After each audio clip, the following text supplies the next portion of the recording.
Salam dan bahagia. Saya Dwi Caksari, CGP Angkatan 4 Kota Palembang, akan memaparkan tugas 2.1.A.9 koneksi antar materi. Dalam modul 2.1, memenuhi kebutuhan belajar murid melalui pembelajaran berdiferensiasi. Bersama fasilitator Bapak Mujiono Aldiva dan pengajar praktik Ibu Siti Rohma. Apa yang dimaksud dengan pembelajaran berdiferensiasi dan bagaimana hal ini dapat dilakukan? Menurut Tomlinson, pembelajaran berdiferensiasi adalah usaha untuk menyesuaikan proses pembelajaran di kelas untuk memenuhi kebutuhan belajar individu setiap murid. Hal yang perlu dilakukan guru sebelum melakukan pembelajaran berdiferensiasi, yang pertama, melakukan pemetaan kebutuhan belajar murid, 2. Menyusun RPP berdiferensiasi, 3. Menerapkan pembelajaran berdiferensiasi yang berpihak pada murid, 4. Mengevaluasi dan merefleksikan praktik pembelajaran yang sudah dilakukan. Bagaimana pembelajaran berdiferensiasi dapat memenuhi kebutuhan belajar murid dan membantu mencapai hasil belajar yang optimal?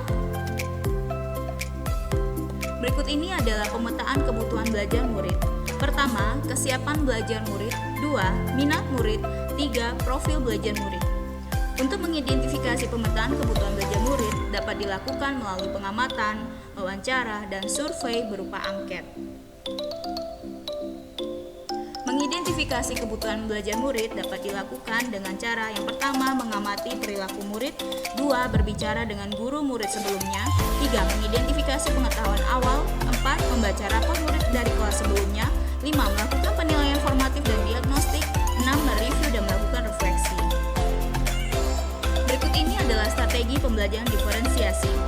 Pertama, diferensiasi konten berisi pengetahuan, konsep, keterampilan. 2. Diferensiasi proses berisi kegiatan, berlatih, serta pemahaman. 3. Diferensiasi produk berisi penerapan, demonstrasi, dan hasil produk. Berikut ini adalah alat yang digunakan untuk mengukur kesiapan belajar murid dari Tomlinson.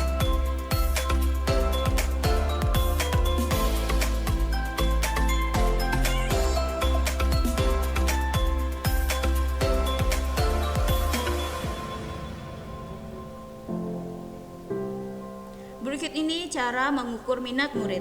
Pertama, kita mencari kecocokan antara minat murid dengan tujuan pembelajaran. 2. Koneksi antar materi pembelajaran. 3. Menjembatani pengetahuan awal murid dengan pengetahuan yang baru. 3. Memungkinkan tumbuhnya motivasi murid untuk belajar. Berikut ini adalah profil belajar siswa. Preferensi terhadap lingkungan belajar, pengaruh budaya, preferensi terhadap gaya belajar, dan multiple intelligence.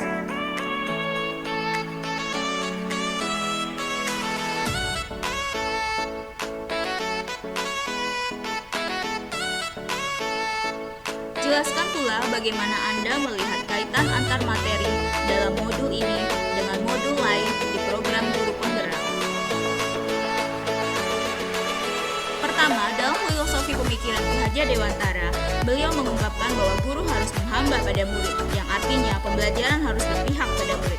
Hal ini sejalan dengan pembelajaran berdiferensiasi yang merupakan pembelajaran yang memenuhi kebutuhan belajar murid melalui minat, bakat, dan kemampuan.